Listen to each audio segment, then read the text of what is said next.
Boa noite, meus irmãos. Que a paz de Deus permaneça conosco, no nosso ambiente, nos nossos corações.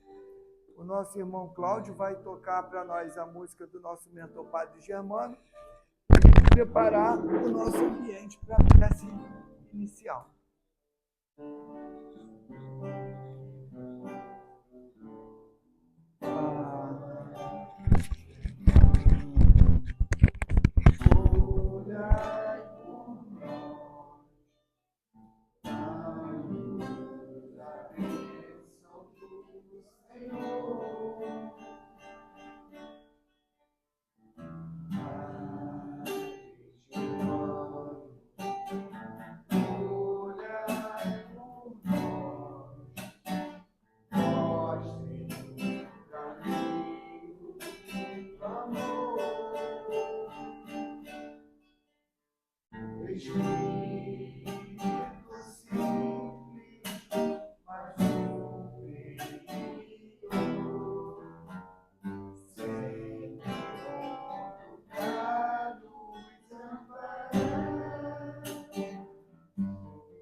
Obrigado, Cláudio. Vamos agora fazer uma leitura de uma mensagem do livro Episódios Diários, psicografado pelo Divaldo Franco. O espírito é a Joana de Ângeles. E o título diz: Inexoravelmente. É da lei o axioma de que cada um evolui com o esforço próprio e que a colheita é a resposta da sementeira. Fadado à perfeição, o espírito adquire sabedoria mediante as experiências que ele vive, conquistando palmo a palmo os espaços da evolução. Quando erra, repete o tentame até acertar. Quando prejudica, volta para reparar, auxiliando a quem afligiu. Desse modo, o trabalho é pessoal e é intransferível. Embora receba ajuda, orientação e estímulo, a ação é de cada um. Semeando sempre, porque a cada ação corresponde uma equivalente reação, seguirás adiante, conforme te proponhas, e te empenhes para executá-lo. Ocorrendo injunções afligentes que te levem à dor, conscientiza-te de que são necessárias para as mais valiosas conquistas morais. Esparze bondade, embora as circunstâncias sejam dolorosas. O que hoje te chega foi arrojado ontem. Da mesma forma, o que ora aciones reencontrará mais tarde. Não desperdice esse momento, recorrendo-se a queixas e lamentações que somente perturbam e geram mal-estar. Uma atitude otimista e uma realização fecunda fomentam resultados positivos que se transformam em conquistas libertadoras. Então, é aquilo que a gente aprende, né? O plantio é livre, mas a colheita é obrigatória. Então, se estamos colhendo, é porque plantamos em algum momento aquilo que não foi correto. E se estamos procurando fazer o melhor hoje, é que para amanhã a gente possa colher os frutos do que fizemos de bom. Então vamos agora, meus irmãos, elevar o nosso pensamento ao alto, a Deus, e vamos, em primeiro lugar, agradecer a Deus, nosso Pai, por mais um dia que Ele nos ofertou e nos permitiu aqui na terra. Ainda que esse dia tenha sido muito difícil, que tenha sido de grandes preocupações, de dor e de sofrimento, chegamos ao final do dia e Deus nos oferece essa santa casa para nos acolher como um grande hospital de almas e para nos receber como uma grande escola. Obrigado, Pai, por essas portas estarem abertas e seus mensageiros estarem a postos para nos acolher encarnados e desencarnados. Agradecer também ao nosso Mestre Jesus por tudo que nos ensinou e por estar conosco reunido, porque assim também nos ensinou. Agradecemos a Padre Germano, o guia espiritual da nossa casa, comprometido com o amor e com a caridade há tantos anos. E agradecer também a equipe espiritual da casa, esses trabalhadores invisíveis, mas que são verdadeiros mensageiros divinos em socorro de cada um de nós. Pedir essa legião de benfeitores que nessa noite de estudo possam instruir, envolver, intuir, inspirar o nosso querido irmão Marcos, que fará uso da palavra, para que ele traga para nós as reflexões e aquilo que precisamos colocar dentro dos nossos corações. E assim, Pai, agradecidos pela oportunidade de estarmos hoje reunidos na Tua casa, pedimos a permissão para dar por iniciada a reunião dessa noite. Graças a Deus e em nome de Deus, nosso Pai, está iniciada a nossa reunião e agradecer mais uma vez ao nosso irmão Marcos por estar aqui conosco, nos trazendo aí uma reflexão, com certeza, bem profunda, né? É fácil falar, né? Olha, devemos amar os nossos inimigos, mas será que a gente ainda consegue ou já consegue? Por isso que hoje eu trouxe slide, que falar é fácil, a gente acaba esquecendo. Mas eu vou ler para aprender de novo, né? É importante. Boa noite a todos. Boa noite. Amigos que eu já vi, amigos que eu estou vendo pela primeira vez. É a primeira vez que eu venho uma terça-feira, que a nossa casa tem um compromisso às terças-feiras, e eu falei com o Giovana que um dia eu viria a terça. E hoje eu vi. Achava que seria quinta, mas ainda bem que lembrei a tempo. Esse estudo eu já tinha feito algum tempo atrás lá em casa e me deu vontade de fazer de novo. Eu acho que eu preciso. E já que as reflexões são evangélicas, vamos começar com o Evangelho. Então vou ler essa passagem que está no capítulo 12 do Evangelho segundo o Espiritismo, que é um capítulo todo dedicado ao amor àqueles que não são muito simpáticos a gente. E ele tem temas como retribuir o mal com o bem, inimigos desencarnados, dar a outra face, e tem a instrução dos espíritos quanto à vingança, o ódio e o duelo, que a gente talvez nem entre. E começa assim, retribuir o mal com o bem, uma citação de Jesus em Mateus capítulo 5, dos versículos 43 a 47. Eu vou ler porque se a gente estuda o Evangelho de Jesus, nada melhor que começar com as palavras de Jesus. Aprendestes o que foi dito, ele dizia, amareis o vosso próximo e odiareis os vossos inimigos, porque era comum até então Jesus. Dizimava-se tribos inteiras, cidades inteiras, em nome da sua própria turma, da sua própria tribo. Eu, porém, vos digo, amai os vossos inimigos, fazei o bem aos que vos odeiam e orai pelos que vos perseguem e caluniam, a fim de serdes filhos do vosso Pai que está nos céus, e que faz se levante o sol para os bons e para os maus, e que chova sobre os justos e injustos.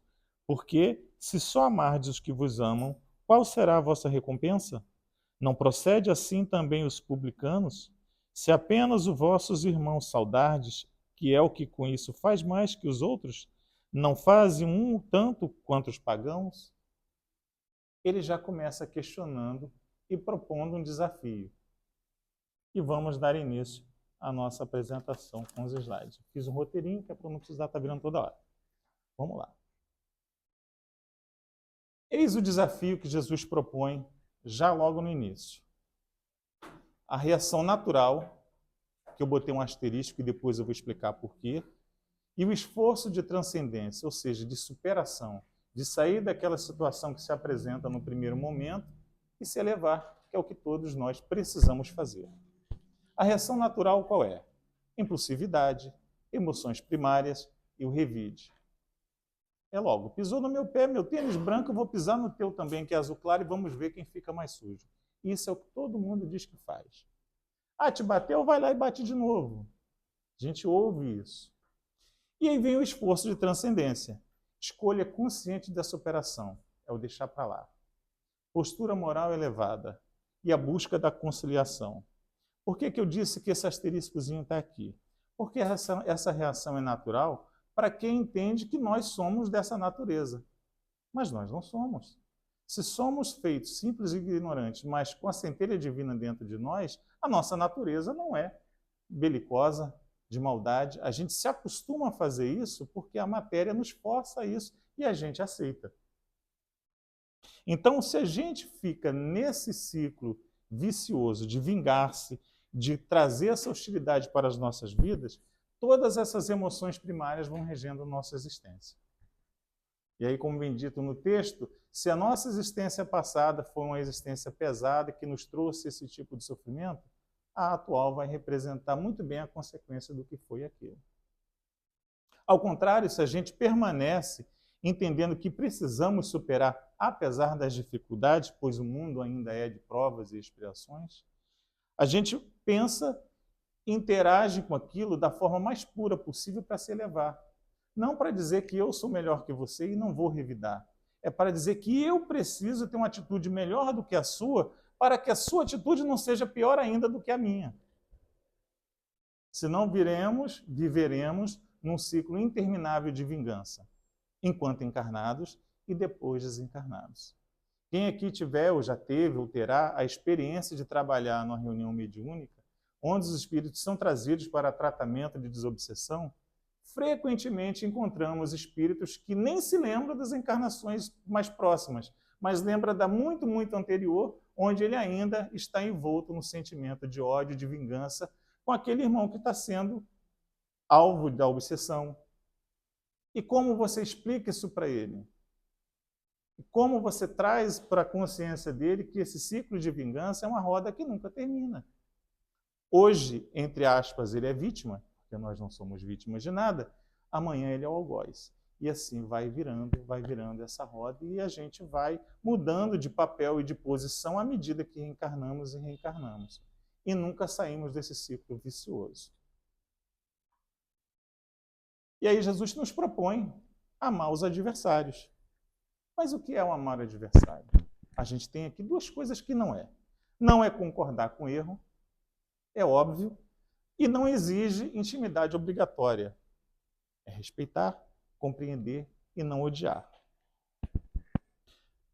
Isso tudo é muito legal. Mas é aquele que nos fere constantemente. E aquele que nos fere constantemente, nós vemos constantemente. Na nossa casa, no nosso trabalho, nosso chefe, nosso público-alvo. Você é de uma repartição pública que toda hora recebe determinada pessoa e determinado tipo de público, e você quer sempre descontar naquele porque o outro fez algo com você. Esse é o sentimento não natural, é um sentimento que vem porque nós estamos acostumados a isso. Mas esse costume pode nos levar à ruína e a gente só percebe depois do desencarne. Quando finalmente a gente não tem outra saída a dar ouvidos ao esclarecimento. Então a gente não precisa concordar com o erro de ninguém. Podemos expor a nossa opinião de forma clara, precisa e amorosa. Não precisamos levar ninguém para a nossa casa, para debaixo dos nossos lençóis para concordar com ele. Mas a gente respeita. Entende o momento que ele está passando, porque talvez e muito provavelmente nós já passamos por aquilo. Já fizemos aquilo ou coisa pior do que aquilo. Por isso que às vezes se fala muito no nosso coração. Olha, que pessoa ingrata, fez isso com a própria mãe. Quem dirá que eu não fiz também? Fazer isso com a criança tão pequena, quem dirá que eu não tenha feito também? Porque nós só temos consciência de que algo nos incomoda, que chama atenção, porque conhecemos. Né? A gente conhece. Então, a gente, com conhecimento de causa, sabe que aquilo incomoda porque um dia já nos incomodou. Ou como praticantes, ou como alvo daquela atitude. Por isso que nos fala muito ao coração. O amor não exige passividade. Ou seja, não precisa você ficar parado para ser bonzinho. Você precisa impor limites. Está ali a setinha. Não prossiga. Estabelecer barreiras éticas e comportamentais indispensáveis para frear a expansão do mal. Ou seja, você dizer, ó, daqui você não pode passar.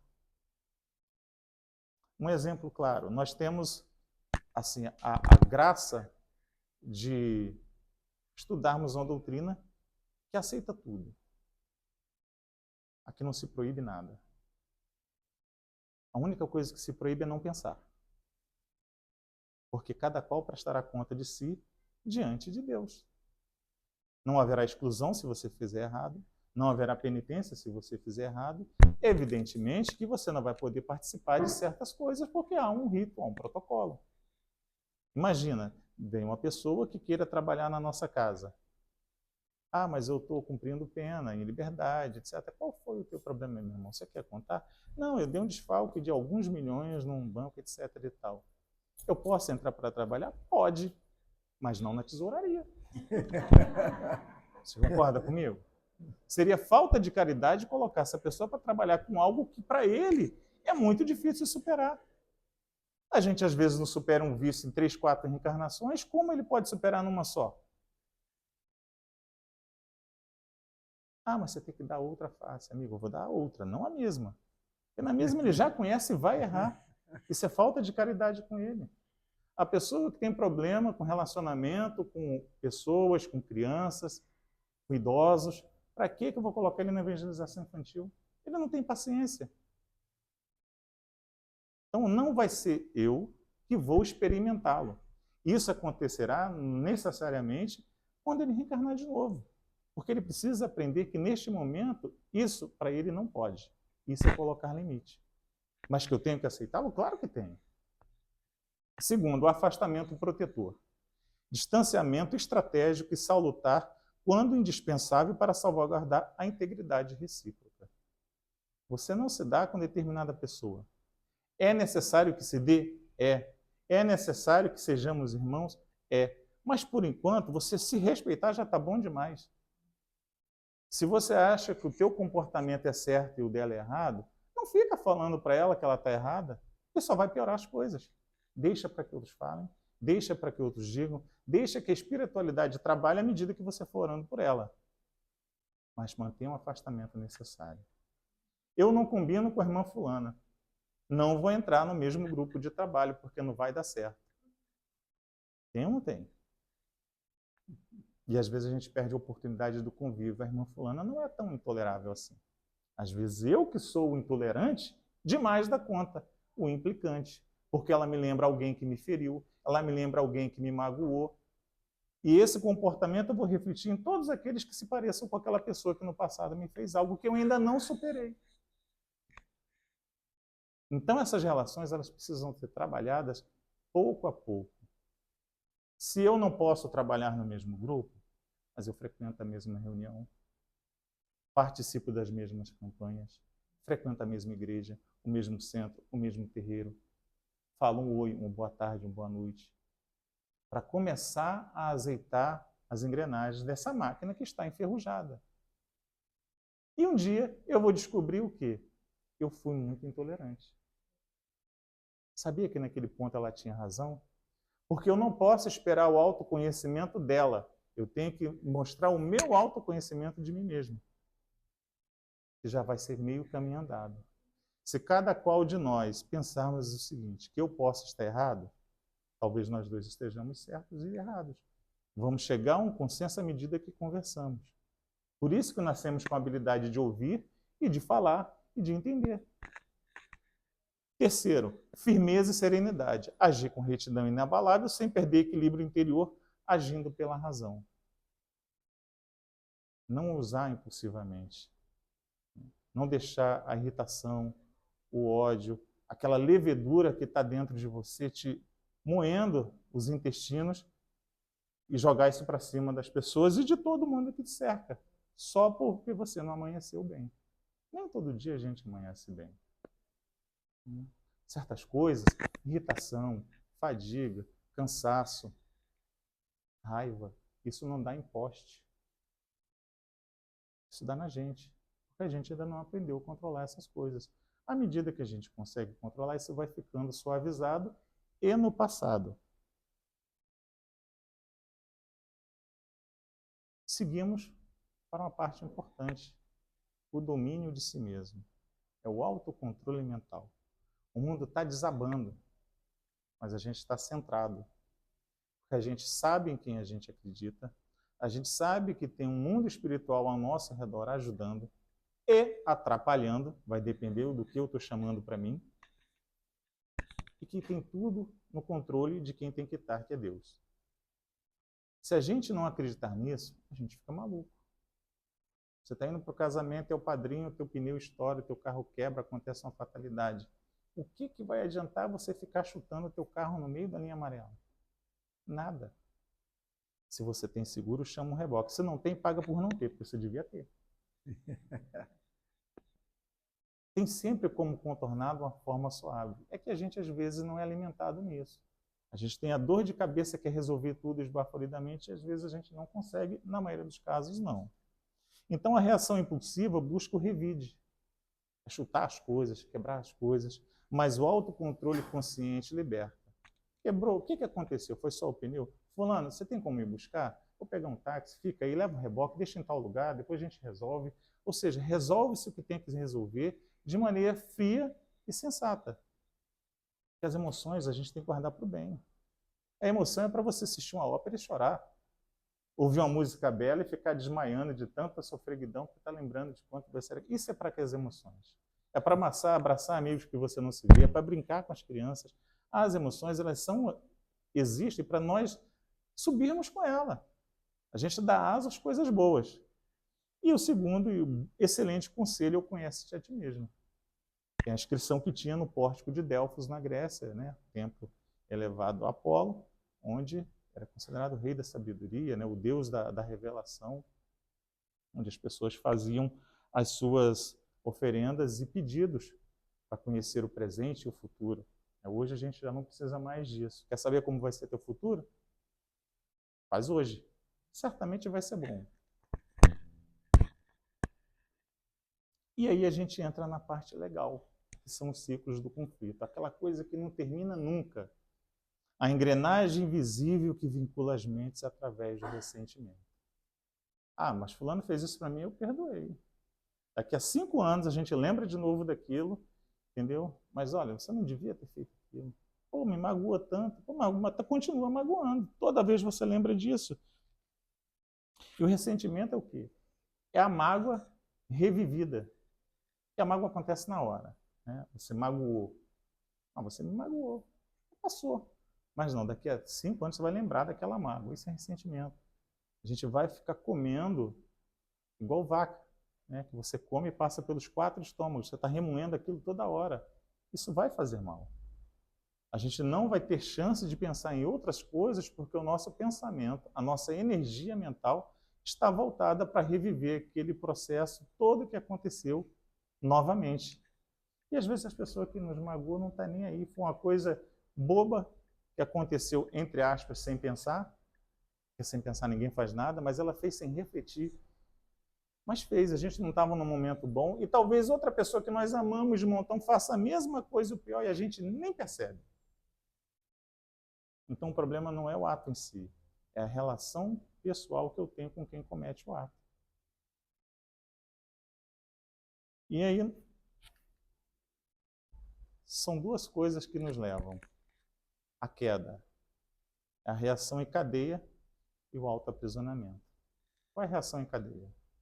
Eu te odeio, você me odeia, eu odeio quem te ama, eu amo quem te odeia, e assim a gente vê que o inimigo do meu inimigo é meu amigo, o amigo do meu inimigo é meu inimigo, e fica perpetuando esse ciclo inevitável.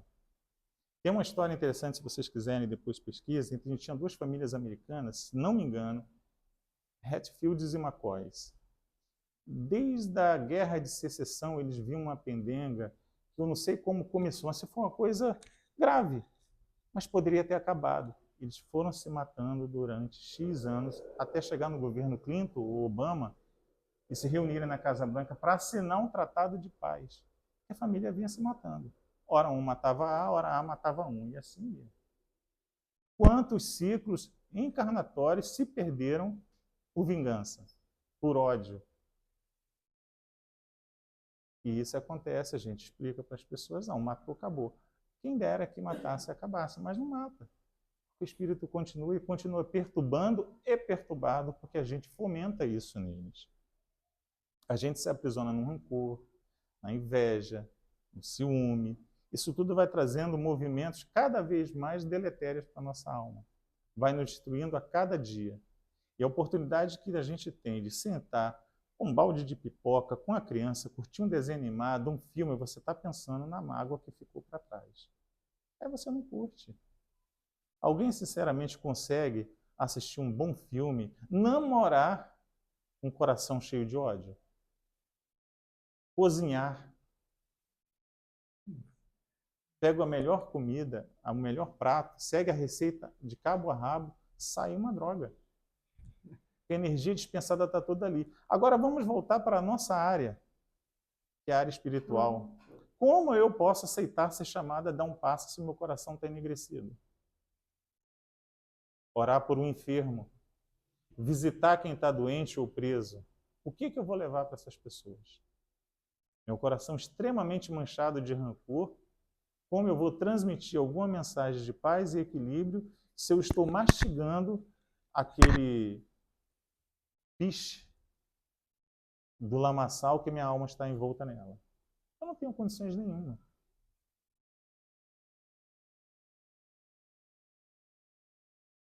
Para nós que já entendemos um pouquinho, temos a lei cósmica de causa e efeito que Joana disse no texto. Qual o efeito e qual é a causa desse efeito hoje? Às vezes, quando a gente está em reunião mediúnica, o espírito vem falando que está com raiva, quer matar, e diz que aquela irmãzinha que está ali toda fragilizada, linda, jovem, de 15, 16 anos, você não sabe a víbora que é, o facínora que é, quantas pessoas ele matou, o que ele fez com a minha família, porque não era esse nome que ele tinha. Hoje você vê fraca, né? Às vezes com probleminha respiratório, você não sabe o que ela fez no passado. De fato, eu não sei. Aí você pergunta, e como isso começou? É igual criança quando briga na creche. Dificilmente um vai saber como começou. Sabe como está brigando, mas não sabe como começou. Aí chega a professora e diz, começou assim porque foi. E geralmente é um desentendimento. Algo que poderia ter sido evitado com pedido de desculpas, com uma reparação, se eu quebrei o teu brinquedo, papai vai me dar outro para você. Coisas que poderiam resolver. E não se resolve, com o passar do tempo, vira esse ciclo de vingança. O espírito vem muito, muito afoito. Aí, pela graça e misericórdia divina e os mentores espirituais, a gente vamos fazer um regresso? Vamos tentar voltar à origem disso aí? Aí, quando ele rememora 1, 2, 3 encarnações atrás e lembra que às vezes foi ele que deu causa, né? Ele que invadiu a casa, ele que cometeu um crime, ele que abusou da família, aí ele vê onde foi parar. Então, se hoje ela tem oportunidade de sucesso, a oportunidade também é dada a você. Dá o voto de confiança. Ou seja, temos sempre as ferramentas necessárias, a doutrina espírita nos fornece isso, para que a pessoa se autoconvença de que o caminho dela não está legal. Porque eu não posso convencer ninguém. O melhor convencimento que a gente tem é o espelho. Se olha no espelho. O espelho da vida. Olha a tua trajetória encarnada, o que vem dando certo, o que vem dando errado, com essa sua atitude. Que eu não preciso saber qual é. Cada qual tem a carapuça que lhe serve. E a gente vai poder caminhar fazendo um juízo de valor sobre si próprio. que é o melhor juízo que tem. É o famoso juízo final de Santo Agostinho, que você bota a cabecinha no travesseiro e rememora teu dia, desde a hora que levantou à hora que deitou. As falhas que nós cometemos, os acertos que nós cometemos, as desculpas que nós não pedimos, né? Os atrevimentos que fizemos, as informações truncadas, porque nós ainda temos responsabilidade pelas informações que chegam nos outros. Então, amanhã eu vou pedir desculpa que não foi isso que eu quis dizer. Isso faz um bem danado. E o caminho inevitável, porque toda ação gera retorno exato na economia do universo. Não há fuga para as consequências de nossas semeaduras mentais e práticas. Ou seja, não tem como sair sem não pagar a cada centavinho.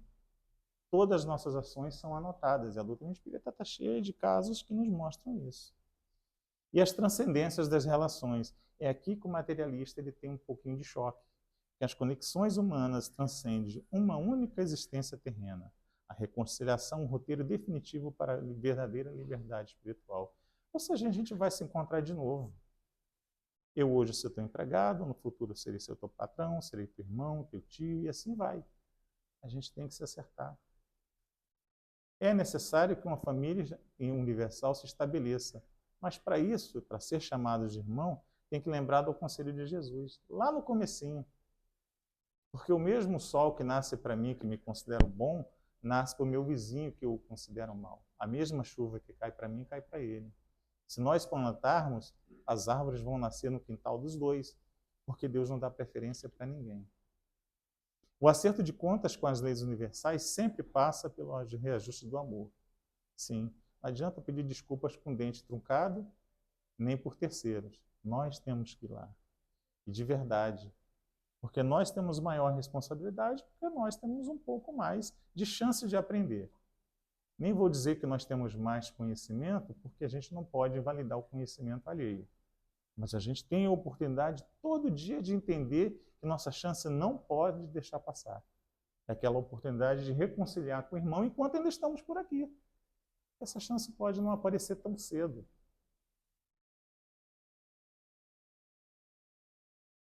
O perdão como escolha racional. Por que isso? Porque ele causa a interrupção do sofrimento.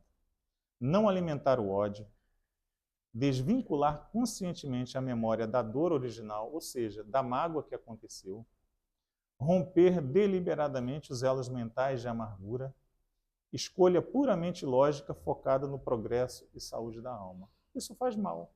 Isso aqui tudo bonito no papel. É difícil? Muito, muito difícil. Mas é a única forma da gente se libertar dessa casca grosseira, que é o corpo físico, menos pior do que está. É a chance que a gente tem. Se a gente anda na rua e fizer uma enquete, a maioria vai dizer que não tem inimigos. Eu sou um da maioria, eu acho que eu não tenho. Aí quando você faz um tratamento espiritual, nossa casa costuma fazer, para os trabalhadores, aí vem alguém lá, de não sei de onde, para dizer que me odeia.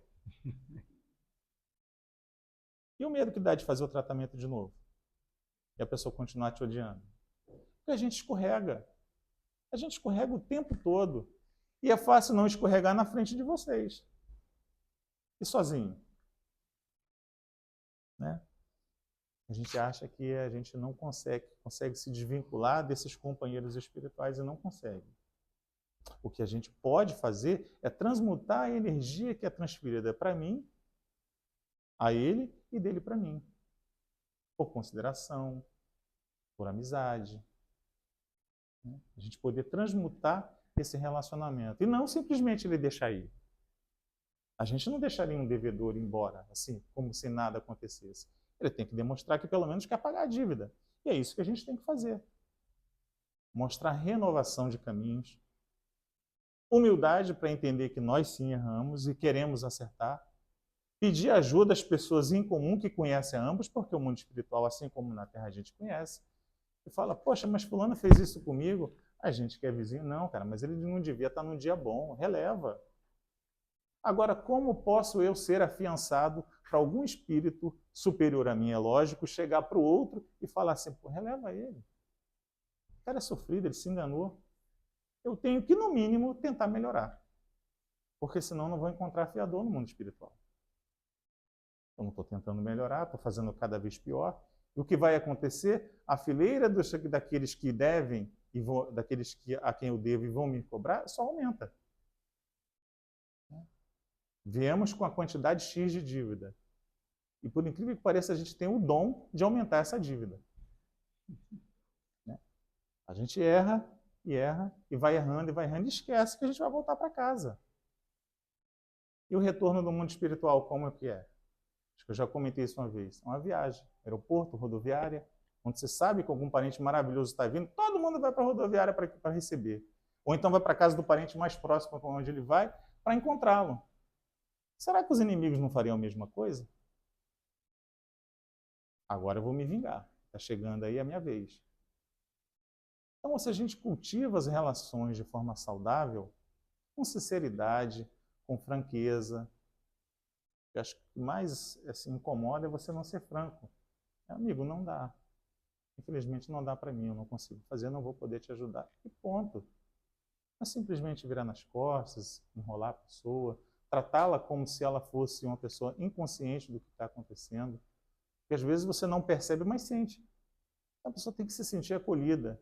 Não se sentir apoiada, que é diferente do acolhimento. Errado é errado. As convenções sociais, as nossas leis civis e penais, as nossas convenções morais dizem para a gente o que é certo e errado. E quem está no erro sabe que está errado. Só que há formas cristãs e evangélicas de dizer isso. A gente não precisa enxovalhar, expor a pessoa a ninguém. O espírito que vem à mesa conversar, a gente não precisa colocar a vida dele num painel para dizer que ele errou aqui, ali. Ele sabe, todos nós nascemos com consciência e espírito de avaliação. Se nós não tivermos controle e autodomínio, e o problema é que a gente às vezes não sabe que tem, mas temos. Senão, não se convidaria a uma reflexão. Você faria análise. Né? Um analista espiritual para analisar o espírito. Não tem necessidade disso.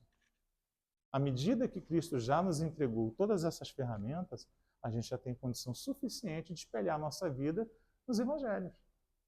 E saber até onde a gente está indo dentro daquela diretriz evangélica e onde a gente está escapulindo.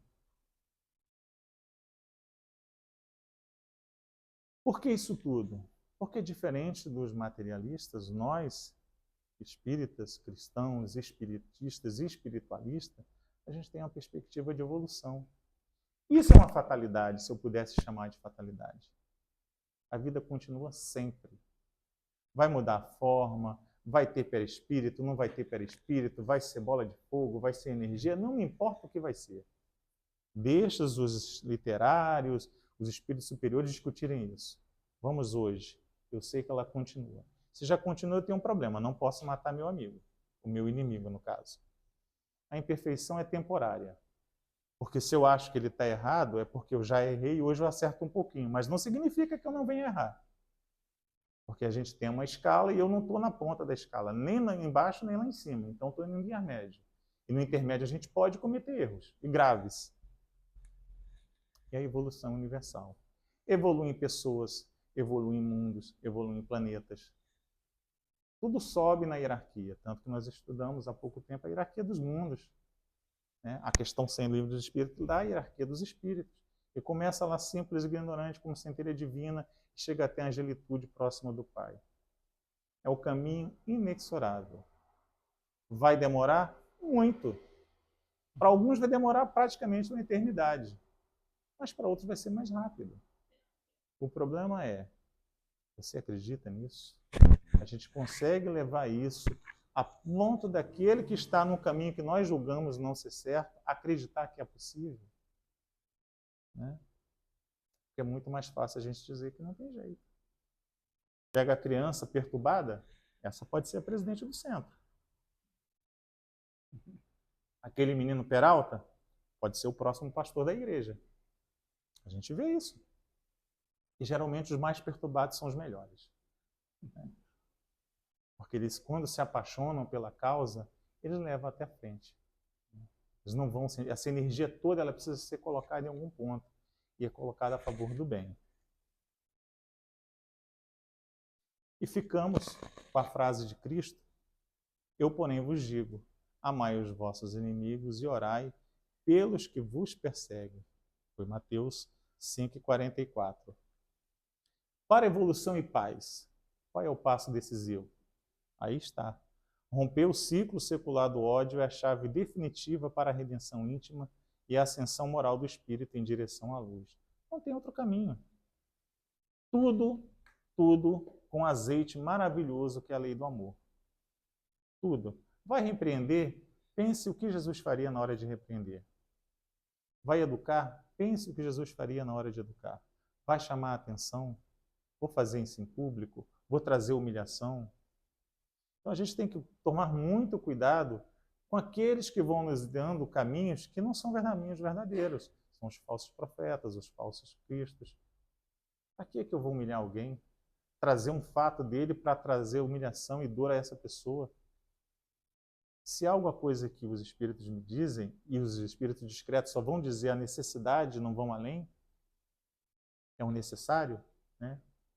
Porque se eu estou no erro com determinado comportamento, o espírito manda a carta psicografada, veio para você, diz, muda seu comportamento. O que está escrito aqui, irmão? Está escrito para você mudar seu comportamento, porque isso não está muito bom, o seu futuro pode ser... Tá? Não precisa dizer o que é.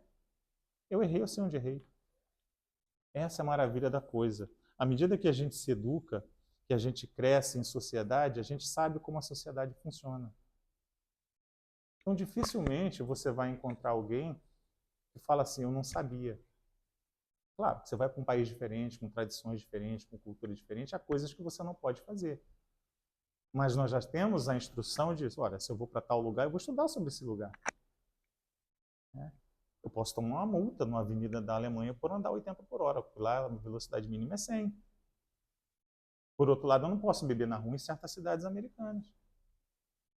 Então a gente começa a entender que por aqui, se eu tenho regras, obviamente na casa do meu irmão, o essencial é que nós consigamos nos adaptar e entender que a melhor forma de convivência é sempre pela lei do amor. E as leis divinas, elas sempre são permeadas pela lei do amor. Porque ela tem a justiça e tem a caridade. É a demonstração sublime de que nós podemos, sim, amar os nossos inimigos de forma altruísta, de que nós mantenhamos distância, não tenhamos problemas, evitemos o conflito, porque o nosso conflito é de ideias, não é conflito de duelos.